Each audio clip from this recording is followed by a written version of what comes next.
Oi pessoal, aqui é o professor Gibran, professor de inglês, para mais uma aula do nosso curso de revisão para UTS. Se vocês se lembram da aula passada, a gente começou a tratar da estrutura geral da prova, né, de como as questões e os textos se organizam dentro daquela prova, até para poder entender o que a prova está esperando da gente, né, o que a prova está pedindo da gente.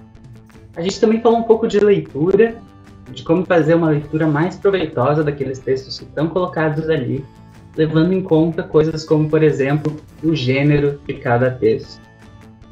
Hoje a gente vai continuar falando de leitura, de certa forma, mas eu também vou tentar responder uma pergunta que os alunos costumam se fazer sempre que se deparam, né, com textos em língua estrangeira. E se eu não souber todas as palavras do texto, ou se eu encontrar alguma palavra que eu não conheço, que eu nunca ouvi, que eu nunca li em lugar nenhum? A minha resposta para isso é muito simples. Tá tudo bem. A gente não vai conhecer sempre todas as palavras de todos os textos. Isso acontece em português, é só a gente pensar quantas vezes a gente se depara com palavras que a gente não conhece, que a gente não sabe o que significa. Isso não faz a gente parar de ler o texto, né? A gente não abandona um texto só porque a gente se depara com uma palavra desconhecida. Pelo contrário, a gente continua a leitura e uma hora ou outra, o próprio texto acaba nos dando pistas sobre o que aquela palavra, até então desconhecida, significa na real. E aí a gente infere o significado daquela palavra, né? A gente, de certa forma, adivinha o significado daquela palavra. Para a gente fazer isso aqui hoje, eu vou propor um exercício para vocês. Vem comigo. Bom, eu trouxe aqui um texto bem curtinho que tem uma palavra cifrada. Zip, aí no texto, substitui uma palavra que a gente tem que descobrir qual é, com base no que lateralmente o texto nos oferece, né? Nas informações que estão ao redor dessa palavra. O texto diz assim: Zip became popular after the Second World War, and what a difference it has made to our lives since then. It keeps people at home much more. It has made the remote parts of the world more real to us. Photographs show a country, but only Zip makes us feel that a foreign country is real. Bom, eu já sei que Zip se tornou popular depois da Segunda Guerra e fez muita diferença na vida das pessoas. Mantém as pessoas mais tempo dentro de casa e, de certa forma, nos aproxima de lugares mais distantes, mais remotos do mundo, fazendo a gente sentir que eles são reais, né? Já começa a ter pistas sobre o que Z significa. Also, we can see scenes in the street. Big occasions are zipped, such as the Olympic Games in China. Perhaps the sufferers from Zip are the famous people, such as politicians, artists, among others, because as soon as they appear in a public place, they have to face a battery of Zip cameras and know that every moment, every gesture will be seen by millions of people from all over the world. Bom, além dessas informações que eu já tinha, agora eu sei que através do Zip a gente pode ver cenas na rua que grandes eventos, né, grandes ocasiões são zipped, como as Olimpíadas, por exemplo, e que as pessoas que sofrem com o zip são as pessoas famosas, porque elas sabem que todas as vezes que elas aparecem em público, elas têm que enfrentar zip cameras, né, câmeras de zip, e cada gesto, cada momento é visto por milhões e milhões de pessoas ao redor do mundo. Bom, se tu ainda não decifrou o que zip significa, eu sugiro que agora tu dê um pause no vídeo, lê o textinho de novo e tenta descobrir o que significa zip. Tem várias pistas aqui no texto, pistas de significado mesmo. E, bom, vou revelar. Zip aqui é television. Television became popular after the Second World War. Television makes us feel that a foreign country is real. Big occasions are televised, televisionadas. Sim, os Jogos Olímpicos são televisionados. Quem sofre com Z, com television, são as pessoas famosas, porque eles enfrentam uma bateria de television cameras, né, câmeras de televisão, que estão sempre ali registrando cada gesto, cada movimento deles. Bom, o que a gente faz aqui é justamente isso, tentar adivinhar o significado da palavra, né, através dessas pistas ao redor, essas pistas que o próprio texto nos oferece, que estão ao redor dessa palavra desconhecida. Vejam que não é qualquer coisa que caberia aqui. Essas características são muito bem delimitadas. Não é qualquer palavra que caberia no lugar de zip. É assim nos textos que a gente vai encontrar na prova e, enfim, na vida real. Bom, como é que a gente faz isso? Como é que a gente faz essa inferência, né, essa adivinhação das palavras desconhecidas? Bom, para isso a gente usa o nosso conhecimento prévio, nosso conhecimento de mundo, as coisas sobre o mundo que a gente já conhece, por exemplo, sobre a televisão, e que nos ajudam a decifrar essas palavras desconhecidas. O contexto, o significado do texto como um todo também nos ajuda, porque, de novo, isso limita as nossas possibilidades, né? Dentro daquele contexto, tem um certo número de possibilidades que eu posso achar que aquela palavra significa. Não é bagunça, não são possibilidades infinitas, é bem delimitado. Bom, dentro do texto, eu também tenho pistas que indicam se aquela palavra desconhecida é um substantivo, né, uma coisa, é um verbo, uma ação, um estado, né, ou um adjetivo, por exemplo, uma palavra que caracteriza as coisas. Ali no texto, a gente sabia que zip era uma coisa, né, porque estava sendo descrito como uma coisa, como um objeto. A gente também usa informação não verbal, por exemplo, figuras, gráficos, tabelas, né, coisas que nos auxiliam a interpretar e a compreender o texto escrito propriamente dito. Na prova da URGS isso não é tão comum, a gente não tem tanta informação não verbal, assim, é bem raro, então não vamos nos ater aqui muito nesse tópico. Outra questão é, claro, o conhecimento sobre a organização do texto, e isso que a gente falou na aula passada, né? Listas que estão no título, na organização do texto, no modo como o texto se apresenta para a gente. Tudo isso nos ajuda a fazer esse movimento de decifração, né? De entender o que essas palavras desconhecidas na real significam. Mas muito cuidado, a gente tem que tomar cuidado com os falsos amigos. Quem é que são os falsos amigos? São os falsos cognatos, né? Os false friends. A gente chama de falsos amigos, enfim, porque são aquelas palavras que parecem que estão tentando nos ajudar, que parecem que estão nos oferecendo um caminho mais curto, uma manha, mas na real só estão nos ferrando mesmo. Então, são palavras que não são nossas amigas de verdade. Falsos cognatos são palavras que têm grafias semelhantes na língua estrangeira e na nossa língua, ou seja, elas são escritas de modo parecido nas duas línguas, mas têm um significado diferente para cada língua. Isso pode ser bem sutil, como o exemplo que está aí no slide, parents. Parece parentes, pelo modo como se escreve parentes em português, mas significa pais. Tem alguma proximidade de significado, são pessoas, enfim, relacionadas, mas não é a mesma coisa.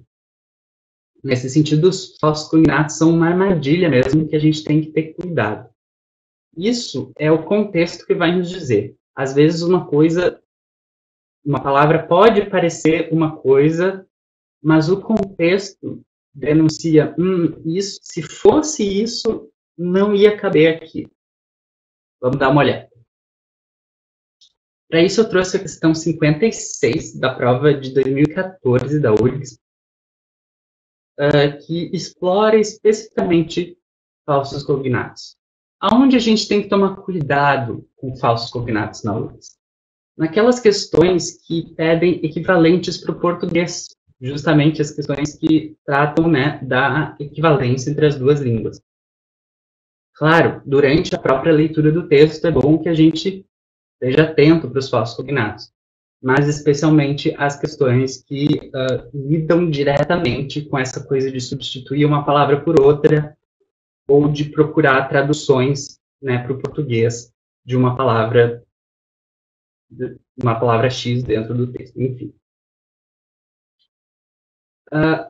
O texto é mais longo, né, é mais extenso. Eu trouxe aqui só um trechinho dele, com as palavras que a questão se refere, grifadas ali, né, em negrito.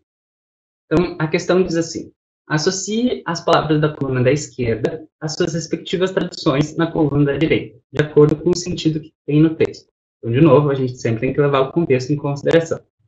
Trouxe aqui os trechinhos em que essas palavras aparecem. Diz assim: William and Kate, a modern couple, lived together quite openly for several years before their marriage, a sensible decision condoned by the Queen. All this evidences a rapidly evolving monarchy.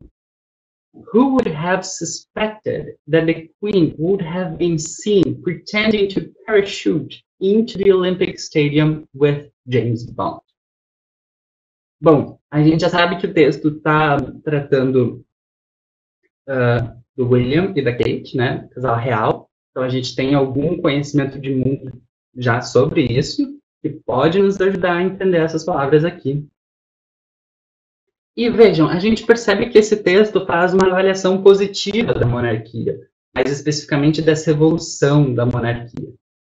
Não me parece ser um texto que critica a monarquia, sim?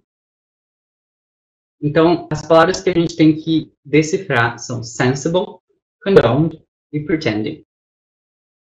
Bom, a primeira delas, sensible, se a gente olhar as nossas opções na coluna da direita, o que a gente seria mais levado a pensar que sensible significa, acho que vocês vão concordar comigo, é ou sensível ou sensata. São as palavras que mais ou menos parecem se aproximar de sensible. As outras, principalmente porque algumas são verbos, né? Por exemplo, ali, pretendendo, simulando, não parece combinar com sensible, né? Então, bom, entre sensível e sensata, a decisão de viver abertamente, de viver juntos abertamente antes do casamento, né? É isso que se refere. They live together quite openly, né? Abertamente por several years, vários anos, before their marriage, antes do casamento. A sensible decision. Então, essa decisão de viver abertamente é sensible. Será que faz sentido dizer que a decisão é sensível nesse contexto? Eu acho que não. Como a gente viu, o texto está avaliando positivamente a monarquia, né, a evolução da monarquia. Isso nos leva a crer que o autor concorda, né, o autor desse texto concorda com a decisão do William e da Kate de viver abertamente mesmo antes de viver juntos, né, abertamente mesmo antes do casamento. Sendo assim, a gente diria que foi uma decisão sensata, uma decisão sensata dos dois. Isso já nos elimina algumas opções, algumas alternativas aqui na questão. Bom, se a primeira é a 5, sensata, a gente já pode cortar a A, a B e a D, que começam com 2. Então, a gente fica entre a C e a E. A próxima palavra que a gente tem que decifrar é condoned. Também se refere à decisão dos dois, né? Mas diz condoned by the Queen. De novo, a gente tem algumas opções mais ou menos limitadas ali na nossa coluna de de quais poderiam, né, ser os significados de condoned? Ali eu acho que é ou aceita ou condenada, né? Vocês vão concordar comigo. Bom, se a gente tiver algum conhecimento sobre a monarquia, sobre a família real, a gente sabe que a rainha não se opôs a isso. Então, seria difícil a gente afirmar que a decisão foi condenada, embora condoned pareça, soe um condenado, mas não é o caso. Bom, claro, a gente pode ver aqui que, pelas alternativas que a gente cortou baseados na primeira, a gente já não teria outra opção além de condenada, né? Além de aceita. Então, a decisão foi aceita pela rainha. O número, né, que completa ali a lacuna é o 3. Então, a sensible decision condoned by the queen. Uma decisão sensata, aceita pela rainha. Duas palavras, sensible e condoned, que parecem sensível e condenado, mas que significam, na verdade, sensata e aceita. Falsos cognatos. Bom, por último, a gente tem pretending. Lá está falando, né? Who would have suspected, quem teria suspeitado, that the Queen would have been seen pretending to parachute into the Olympic Stadium with James Bond?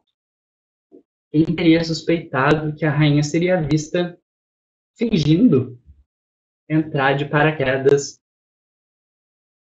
no estádio olímpico, né, da Olimpíada, com James Bond? Fingindo, né? Claro, porque pretendendo soa estranho, né?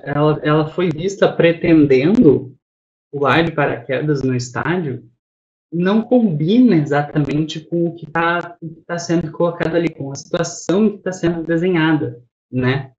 Então, bom, pretend é um falso cognato dos mais famosos, assim como parent, ou push, que não é push, que não é puxar, é empurrar, né? Enfim, eles geralmente estão nas listas, assim, dos mais famosos, dos falsos cognatos mais famosos. Pretend não significa pretender, significa fingir. O que a gente tem mais próximo de fingir aqui é o número 1, simulando.